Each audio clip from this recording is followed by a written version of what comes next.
Estão conseguindo me ouvir do fundo?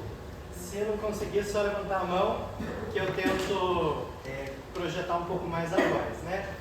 Então agora nossos estudos eles estão sendo transmitidos aqui no Instagram e no Facebook. Hoje é o último dia do mês de maio, mês onde nós temos o Setembro Amarelo. Não falarei o nome da palavra, porque senão o YouTube e o Facebook ele bloqueia, né? Me corta. Então, justamente por conta da transmissão ao vivo, não usarei a palavra, mês da prevenção, né? Mas nós hoje conversaremos um pouco sobre a questão da valorização da vida e o que o Evangelho pode nos trazer nesse tipo de contexto. Quando nós falamos da valorização da vida, nós lembramos que existe um filósofo que eu gosto muito dele, que é o Camus. Existe um livro dele chamado O Mito de Sísifo. Sísifo, quando nós pegamos o estudo da mitologia, ele foi amaldiçoado pelos deuses, porque tentou ser mais esperto que os deuses. E o que acontecia? Sísifo rolava uma pedra todo dia, chegava no alto da montanha, essa pedra caía lá embaixo de novo. E no outro dia, Sísifo rolava a pedra e a pedra caía lá embaixo de novo. Camus, em seu livro O Mito de Sísifo, apesar de ter uma visão ateia, uma visão materialista, ele nos traz uma questão muito interessante a respeito da existência. Ele diz o seguinte, lá no comecinho do livro: só existe uma questão filosófica: se a vida merece ou não ser vivida. Se o universo tem 3 dimensões, quais as propriedades da alma e do espírito, isso são questões pormenores. Só existe uma questão: se a vida merece ou não ser vivida. Quando nós falamos do mês de Setembro Amarelo, que é uma data que ela é uma marca registrada da Associação Brasileira de Psiquiatria, né? Ela nos traz essa conscientização a respeito da vida, essa conscientização a respeito do porquê estamos aqui e de entendermos qual o nosso papel. Infelizmente, nós escutamos muitas pessoas falando que depressão é falta de Deus, ou que pessoas que acometem contra a própria vida é falta de Deus, o que é uma mentira. Quando nós falamos, desde a época de Jesus e ainda hoje, as questões ligadas à saúde mental, antigamente eram chamadas de pessoas que estavam possuídas ou pessoas endemoniadas, quando muitas vezes eram pessoas com transtornos psiquiátricos. Isso nós vamos encontrar na literatura histórica, na literatura que vai fazer essa análise antropológica de como eram os fenômenos antigamente. De modo que no livro, o professor John Dominique Crossan, que faz um estudo a respeito da historicidade de Jesus, na sua palestra para a Universidade Metodista Mackenzie, ele vai dizer o seguinte, que existe uma diferença entre o mal e a enfermidade. O mal seria a doença em si. Se eu estou com câncer, o mal é o câncer. A enfermidade, ela está ligada à maneira como o indivíduo e a sociedade vê aquela pessoa. Vamos pegar, por exemplo, a lepra, que hoje nós entendemos ela como hanseníase do bacilo de Koch. Na época de Jesus, havia-se um certo tipo de, vamos dizer assim, enxergava-se que se a pessoa estava doente, ela estava impura no espírito. Então, eles viam como se fosse uma mescla da mesma coisa. De fato, que a pessoa que tinha lepra, ela era considerada uma pessoa apartada da sociedade. Ela era considerada uma pessoa impura. E Jesus, ele vinha no seu processo trazer a cura tanto do mal em si, mas também da enfermidade. Na enfermidade no sentido de que Jesus, ele trabalhava aquela pessoa dentro daquele contexto. E quando nós falamos disso, trazendo para os dias de hoje, quando nós falamos das questões das doenças mentais, muito mais do que a doença em si, é o que nós estamos fazendo e como nós estamos enxergando as doenças mentais. Um dos filmes muito interessantes, uma série da Netflix, que ela é Tudo Merece Salvação, Em determinado ponto, um dos atores lá, que interpreta o médico psiquiatra, ele faz a seguinte indagação: se uma pessoa está com diabetes, ninguém pede para que ela pare de tomar glifagem. Se uma pessoa está com problema de pressão, ninguém pede que essa pessoa pare de tomar o remédio de pressão. Mas por que se uma pessoa está com uma depressão, um distúrbio bipolar, vários tipos de doenças mentais, se pede que essa pessoa pare de tomar o remédio? Porque muito mais do que a doença em si, é a forma como nós enxergamos aquela doença, e muitas vezes nós, enquanto sociedade, agravamos a questão daquela pessoa. Então, quando nós falamos da proposta do reino dos céus de Jesus, ela, dentro do estudo da historicidade, da antropologia, ela está alicerçada em alguns fundamentos. O primeiro, alimentação. E por que a gente fala da questão da alimentação? Diz o Evangelho: não só de pão o homem viverá, mas de toda palavra que se profere da boca de Deus. Mas Jesus não está falando que não vai viver de pão. Ele está falando que não só de pão. Então, o Evangelho, ele traz a primeira questão, no sentido de que é necessário uma subsistência material para que nós possamos fazer prosperar a nossa caminhada, continuarmos nas nossas atividades. A outra proposta, quando Jesus fala dessa ideia desse reino dos céus, ela está alicerçada também relacionada à comida, e uma coisa que ele vai chamar de comensalidade, que seria o ato de comer reunido. Todos nós podemos nos alimentar em casa, mas por que nós vamos em um aniversário? Por que nós vamos em um casamento? Porque muito mais do que o ato de alimentar em si, é o ato de socializar. E um outro ponto que o reino dos céus de Jesus pregava era cura para todos. E qual é essa questão ligada à cura? Não apenas uma cura física, mas uma cura espiritual e uma cura de sentido. Quando nós pegamos o mito de Sísifo, por que Sísifo vivia um castigo eterno? Porque ele colocava a pedra no alto da montanha, a pedra caía. Qual era o sentido do trabalho dele? Nenhum. O que ele fazia tinha algum propósito? Não. Mas Camus, lá no finalzinho do seu livro, ele fala uma palavra que eu acho muito interessante. Ele diz: é necessário imaginarmos Sísifo feliz. Ou seja, mesmo que nós, dentro da nossa existência, e a provocação de Camus é no sentido de que nós estamos em um mundo, muitas vezes sem entender o porquê estamos, sem entender de onde viemos, sem conseguir imaginar o futuro. Quando nós olhamos para o ser humano dentro de todos os outros animais, ele é ao mesmo tempo abençoado e também não.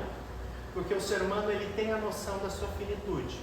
O ser humano, ele tem a noção do passado. E o ser humano tem uma capacidade de pensamento abstrato. Nós conseguimos abstrair determinado tipo de situação, dando sentido às coisas. E nós criamos modelos para tentarmos explicarmos o mundo. Modelos para tentar nos explicar. E na busca desses vários sentidos, nós acabamos nos perdendo. Muitos de nós vamos buscar sentido no dinheiro, vamos buscar sentido na alimentação e em N fatores. E como já dizia o bom Aristóteles em Ética Nicômaco, a diferença entre o vício e a virtude é a medida. Aristóteles, ele vai nos pegar, por exemplo, a questão da coragem. A ausência de coragem é covardia, mas o excesso de coragem é imprudência. Seria, pois, a virtude a justa medida entre dois extremos. E quando nós falamos da nossa existência, quando nós falamos das questões voltadas para a dor, o Evangelho nos ensina o bem e o mal sofrer. Significa, Luiz, que nós temos que buscar o sofrimento? Nós temos que nos martirizar? Não, porque cada um de nós terá sua cota de sofrimento, quer queira, quer não queira. Porque, conforme nos diz o ditado popular, quem passou pela vida e não sofreu, passou pela vida e não viveu. Porque cada um de nós, conforme é dito no Evangelho segundo o Espiritismo, teremos a nossa medida de sofrimento. Quer a pessoa que não tenha nenhum tipo de dificuldade material, ela terá a sua cota de sofrimento. Mas muito mais do que o sofrimento em si, é o que fazemos daquilo que foi feito de nós. Ou seja, qual é a nossa ação, qual é a nossa atitude a partir daquele momento, a partir daquela situação que nos é transmitida. Quando nós pegamos a palavra evangelho, evangelho vem de evangelho, no sentido de uma boa notícia, uma boa nova. Quando nós falamos do evangelho, nós já comentamos em outras oportunidades, os evangelhos eles foram escritos dezenas de anos depois da vinda de Jesus. Ao fato de que, segundo o professor John Dominique Crossan, e o professor André Chivitares, também referência no Brasil, quando nós estudamos a questão dos evangelhos e dos livros que hoje nós entendemos eles como o Novo Testamento, o livro mais antigo é a Carta de Paulo aos Tessalonicenses. Mas Luiz, por que você está falando isso? Porque eu estou falando que cada uma das comunidades que escreveu aquele evangelho, cada uma das comunidades que trouxe aquele texto, viu, percebeu, entendeu, compreendeu e interiorizou aquilo que lhe era falado através das suas lentes. E por que isso é interessante? Sempre quando nós vamos falar sobre alguém ou sobre determinado tipo de assunto, nós sempre estamos enviesados. Nós sempre estamos enxergando o mundo através das nossas lentes. E quando nós falamos da questão voltada à saúde mental, quando nós falamos da questão de como nós vamos lidar com o próximo, é necessário que nós suspendamos o nosso julgamento para com o outro. E essa talvez seja uma das grandes dificuldades. Nós sempre olhamos para o outro através da nossa visão. Mas se fosse eu que tivesse vivenciado tal pessoa, se fosse eu que tivesse naquele momento, é impossível viver sobre os sapatos da outra pessoa, porque a outra pessoa, ela é um universo à parte. Ela é um universo com circunstâncias, com conhecimentos e convivências que eu jamais conseguiria imaginar. E talvez seja isso quando Jesus fala: o reino dos céus está dentro de nós. O reino dos céus não é e não está dentro de uma única pessoa, mas o reino dos céus está através das nossas relações, através do momento em que nós somos bons uns para com os outros. Esse reino dos céus se manifesta. Costuma-se dizer: Jesus vai voltar? Jesus não vai voltar porque Jesus nunca nos deixou. Jesus não vai voltar porque Ele instaurou o reino dos céus. E o que é o reino dos céus? Sempre quando nós vamos analisar determinado tipo de texto, determinado tipo de leitura, determinado tipo de obra literária, é necessário que nós entendamos o contexto pelo qual aquela pessoa e aquela comunidade vivia. Quando nós falamos de Jesus, nós estamos falando de um Jesus que morava naquela região que hoje nós a compreendemos como Palestina. Nós falamos de um Jesus que vivia dentro de uma comunidade judaica, de um Jesus que a sua comunidade ela estava sendo subjugada pelos romanos. Nós falávamos de romanos que muitas vezes cobravam altos impostos, romanos que muitas vezes pela força impunham a sua verdade, a sua vontade. Costumamos dizer: Jesus era uma pessoa boa? Com certeza. Mas Jesus era quietinho? Não. Se Jesus fosse quieto, ele teria morrido com 80 anos. Morte em cruz era para quem desafiava o Império Romano. E o que aquele reino dos céus de Jesus tinha que, de certa forma, chamou a atenção e raiva do Império Romano?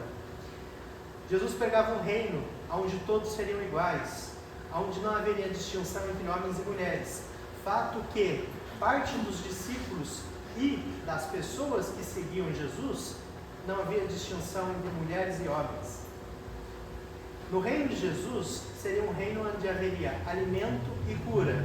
E seria um reino onde Deus estaria no centro das relações. E não Roma, e não Tibério. Essa proposta de Jesus, longe de ser uma utopia, na verdade sendo uma utopia, no sentido de lugar nenhum, porque não se encontra em um determinado tipo de lugar ou temporalidade, mas dentro dos nossos corações. Eduardo Galeano costuma dizer, a utopia, para que ela existe? Eu dou um passo, ela dá 2. Eu dou 3 passos, ela dá 4. Mas então para que serve a utopia? Para que eu continue a caminhar, para que eu continue a buscar aquilo que possivelmente nos trará uma ideia, uma forma de pensar, sentir e falar. Quando nós falamos da questão das doenças mentais e tudo mais, eu não vou procurar dentro dessa nossa conversa falar da doença em si, mas falarmos muito mais do nosso olhar para com o próximo. Porque para o indivíduo que vivencia questões ligadas às doenças mentais, nesse mês de conscientização, é necessário um atendimento psiquiátrico, psicológico, né? E acho que uma das maiores orientações que nós aprendemos quando estamos lidando com jovens, dentro do encontro de jovens, né?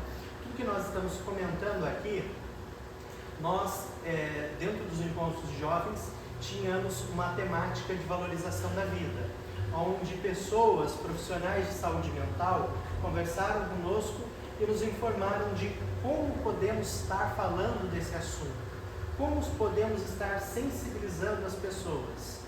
Primeira coisa, entender que não é frescura, é uma questão ligada ao indivíduo e a todos nós. Não é uma questão que, vamos dizer assim, que se a pessoa fala, ela não vai cometer o ato em si, muitas vezes vai. E o que nós podemos fazer, né? Eu acho que essa foi a mensagem principal. Para uma pessoa que está para se cometer o ato em si, para quem que nós falamos, o que nós fazemos? O treinamento da Associação Brasileira de Psiquiatria, ele diz, nós ligamos para 192. Dentro do nosso arcabouço, é o SAMU, que é a equipe que ela tem essa capacidade técnica de atendermos uma pessoa, né? Se eu pudesse ter somente essa palavra, esse comunicado, em determinado momento que se vê uma pessoa para cometer um ato contra si mesmo, ligar para o SAMU, eu já saí aqui muito feliz, porque eu acho que é uma notícia que eu desconhecia, né? Eu falava, vou ligar para a polícia. Não, o SAMU. O SAMU tem essa capacidade, né? Então eu acho que é a informação principal. E quando nós falamos de nós, enquanto indivíduos, nós enquanto sociedade, o que nós podemos fazer? Primeiramente, nos conscientizarmos e, novamente, tirarmos o nosso julgamento para com outra pessoa. As questões ligadas à saúde mental, as questões ligadas à existência, elas estão no cerne do nosso século XXI. Elas estão no cerne do nosso século XXI por questões ligadas desde do excesso de informação, questões orgânicas, genéticas, dentro da nossa visão espírita, espirituais também. Nós costumamos dizer que é uma série de fatores. E o que nós, enquanto espíritas, o que nós, enquanto seguidores de Jesus, nós temos que ter um olhar benevolente para com o próximo, um olhar onde se procura não julgar a outra pessoa.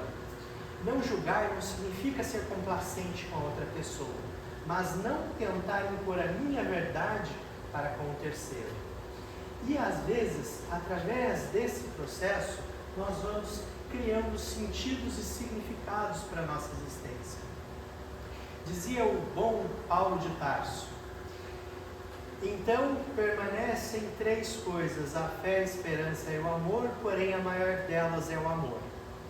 Quando Paulo de Tarso fala sobre a questão do amor, quando o Evangelho fala sobre a questão do amor, um dos problemas que nós temos, e nós já comentamos isso em outros encontros que nós tivemos, é que a nossa dificuldade é que nós entendemos o amor enquanto sentimento. Enquanto nós entendemos o amor enquanto sentimento, nós possivelmente não conseguiremos avançar. Porque se eu entendo o sentimento é uma coisa que eu não tenho controle. Eu não tenho controle sobre aquilo que eu sinto. Uma pessoa me fechou no meio quando eu estou dirigindo, eu vou sentir raiva. É uma coisa que eu tenho controle sobre essa raiva? Não. Mas eu tenho controle sobre a forma como que eu ajo a partir dessa raiva. Quando nós entendemos o amor enquanto uma ação, quando nós entendemos o amor enquanto uma ação que eu voluntariamente faço, nós passamos a vislumbrar um pouco mais a mensagem do Evangelho. Porque se eu entendo o amor enquanto sentimento, é algo distante. Como que eu vou sentir amor por uma pessoa que eu não gosto? Se o amor foi entendido enquanto sentimento, não existe como. É impossível. Se eu entender o amor enquanto ação, aí nós começamos a ter uma possibilidade de estarmos equacionando as nossas questões humanas. Eu posso sentir raiva, eu posso sentir um certo tipo de distanciamento daquela pessoa, mas o fato de eu não procurar o mal daquela pessoa, ou às vezes em certos tipos de circunstâncias me afastar, não deixa de ser uma ação de amar ao próximo e amar a si mesmo. Por que é uma ação de amar ao próximo e amar a si mesmo? Eu amo ao próximo porque eu me conheço. E eu sei que me conhecendo naquele instante, nós estarmos próximos não vai ser uma coisa interessante. Não vai ser uma coisa legal. Então, amando ao próximo enquanto amo a mim mesmo, eu passo a entender quais os meus limites, até onde eu posso ir, e amando ao próximo, eu entendo que o próximo também tem limites sobre os quais eu não posso ultrapassar. Quando nós falamos de Jesus operou as questões ligadas a efeito físico, mas muito mais, o seu evangelho foi alicerçado em questões morais. Muito mais, eu poderia dizer que o seu evangelho foi alicerçado em questões éticas. Por que o evangelho de Jesus ele é ético? O evangelho de Jesus ele é ético porque ele nos traz uma reflexão a respeito dos indivíduos e das nossas relações sobre um olhar muitas vezes racional e sentimental também. Por que um olhar racional? Porque quando nós pegamos e entendemos, vamos pegar por exemplo a moral. A moral ela está circunscrita a um ambiente e uma temporalidade. Quando nós temos a passagem da mulher adúltera, o que diz a lei? Apedreja. Moralmente aceito dentro daquele contexto daquela época. Eles achavam que eles estavam certos. Jesus, com sua consciência ética, o que ele diz? Aquele que não tem pecado que atire a primeira pedra. E um a um vão saindo. Jesus pergunta à mulher: cadê aqueles que vos condenam? Ela fala: foram todos embora. E Jesus: tampouco eu te condeno, vai e não peques mais. Qual foi a conduta dele? Uma conduta ética. Uma conduta que entendeu o papel do ser humano para além da temporalidade, para além dos costumes. E entendeu a existência e a essência do outro. Se nós possamos compreender esse evangelho de Jesus, amando ao próximo, respeitando o próximo, e entendendo os limites do próximo, nós podemos dizer que grande parte do nosso papel, do nosso sentido, do nosso propósito dentro desse planeta Terra está cumprido. Essa mensagem, na verdade não é essa mensagem não, essa imagem. O Vitor perguntou se esse pontinho aqui era um pixel que estava com defeito. Dentro de todos os poemas que eu acho que existem na humanidade, um dos cientistas, um dos pensadores que eu mais gosto dele é o professor Carl Sagan. Nós costumamos dizer que se a humanidade um dia deixar de existir, as pirâmides vão desaparecer, a Lua um dia vai desaparecer, mas a sonda Voyager, que foi uma sonda onde várias pessoas de várias nacionalidades escreveram suas mensagens e lançaram essa sonda para o espaço, como sendo uma esperança, como sendo uma oportunidade dos povos, mesmo em guerra, mesmo com as suas diferenças, estarem lançando uma mensagem para o espaço, em busca de algum tipo de vida fora do nosso planeta. E quando essa sonda Voyager ela estava chegando para Saturno, o professor Carl Sagan pediu para redirecioná-la em direção ao planeta Terra, para que tirasse uma imagem. E aquele pontinho branco ali, aquele pontinho azul, é o planeta Terra. E o professor Carl Sagan começa um dos poemas que eu acho, na minha visão, um dos mais belos. A espaçonave estava bem longe de casa. Eu pensei que seria uma boa ideia, logo depois de Saturno, dar uma última olhada em direção de casa. De Saturno, a Terra pareceria muito pequena para a Voyager apanhar qualquer detalhe. Nosso planeta seria um ponto de luz, um pixel solitário distinguível de muitos outros pontos de luz que a Voyager avistaria.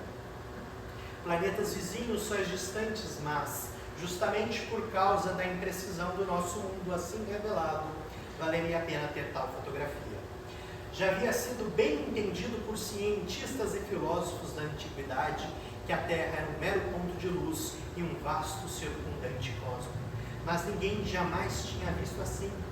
Aqui estava a nossa primeira e talvez a nossa última chance em décadas. Então está aqui.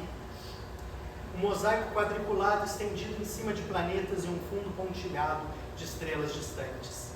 Por causa do reflexo da luz do Sol na espaçonave, a Terra pareceria estar apoiada em um raio de Sol, como se houvesse alguma importância especial para esse pequeno mundo. Mas é apenas um acidente de geometria e ótica. Não há sinal de humanos nessa foto, nem nossas modificações na superfície da Terra, nem nossas máquinas, nem nós mesmos. Desse ponto de vista, nossa obsessão com o nacionalismo não aparece em evidência. Nós somos muito pequenos na escala dos mundos, humanos são irrelevantes, uma fina película de vida num obscuro e solitário torrão de rocha e metal.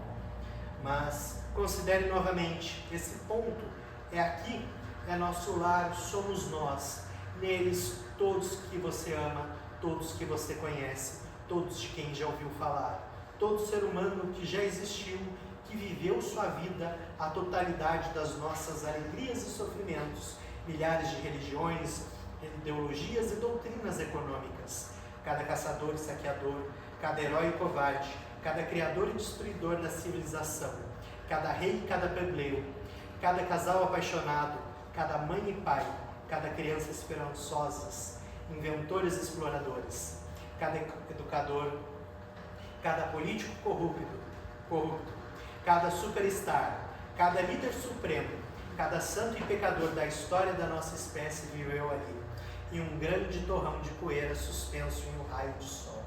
A Terra é um palco muito pequeno em uma imensa arena cósmica.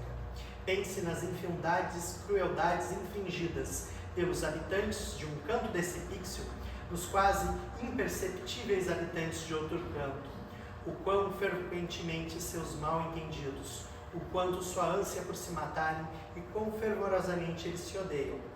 Pensem nos rios de sangue derramados por todos aqueles generais e imperadores para que em sua glória e triunfo eles pudessem se tornar os mestres momentâneos de uma fração de um pão.